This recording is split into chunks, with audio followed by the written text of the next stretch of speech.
Salut! Aujourd'hui, j'ai souhaité revenir sur les remarques que peuvent susciter mes vidéos. En effet, certains de vos retours m'ont poussé à me poser des questions. D'un côté, j'ai droit à des remerciements, des échanges vraiment sympas sur certains thèmes, et ça me rend plutôt fier, heureux de savoir que mes vidéos aident. Puis j'en ai d'autres, pas du tout du même style. Il arrive qu'on me colle une étiquette de sectaire. N'ayant eu l'occasion de pouvoir échanger avec eux, d'avoir des réponses à mes questions et comprendre ce qui peut motiver à penser ainsi, j'ai donc mené ma propre réflexion, tout seul, comme un grand. Qu'est-ce que je fais qui peut pousser à penser ça? En fin de compte, je te transmets gratuitement dans mes vidéos tout ce qui a changé ma vie, tout ce que j'apprends quotidiennement en dépensant beaucoup d'argent. Je prends aussi du temps pour le tournage et le montage de mes vidéos. Je te rappelle qu'à la base, moi et les ordis, ça fait plutôt 4. Alors oui, si tout ça signifie représenter une secte, bien effectivement, bienvenue dans ma secte. Il est vrai que beaucoup de personnes ont des idées reçues sur le sujet. Voient le développement personnel, malheureusement, comme une forme de manipulation, un endoctrinement. Alors qu'au fond, c'est avant tout un travail individuel, un travail sur soi pour se sentir mieux au quotidien et être moins impacté par ce qui nous entoure. Il s'agit d'une prise de conscience et d'une remise en question volontaire. D'abord, la remise en question fait peur.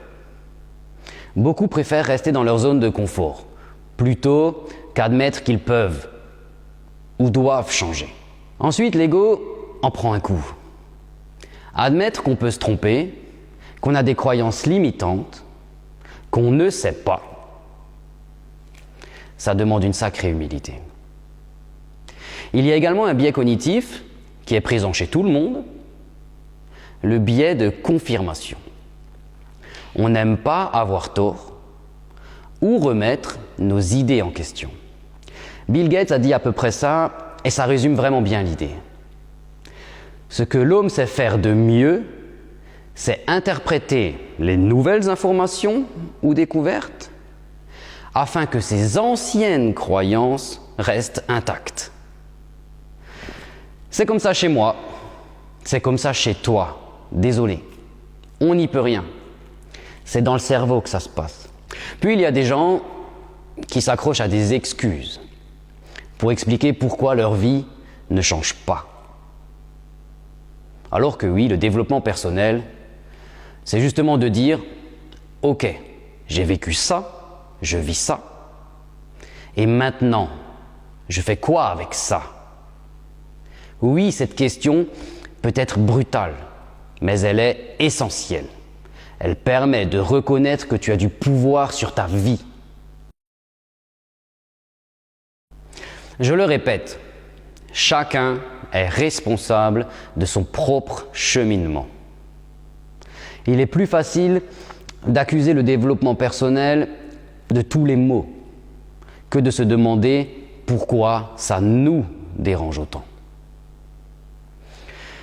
L'idée du développement personnel est là. Personne ne viendra te sauver.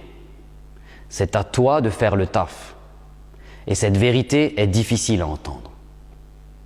Mais si tu attends que la motivation ou la force du changement tombe du ciel, tu risques d'attendre un petit moment. Par contre, s'il te plaît, n'attends pas d'y être pour trouver tout ce dont tu as besoin. Il me semble que ce sera un peu trop tard. Pour la citation du jour, je me suis amusé à modifier une citation que j'avais lue dans le livre de Mouratoglou, en espérant qu'il ne m'en voudra pas trop. Le développement personnel n'est pas que là pour pointer du doigt une faiblesse. Il est là pour permettre de développer un vrai potentiel.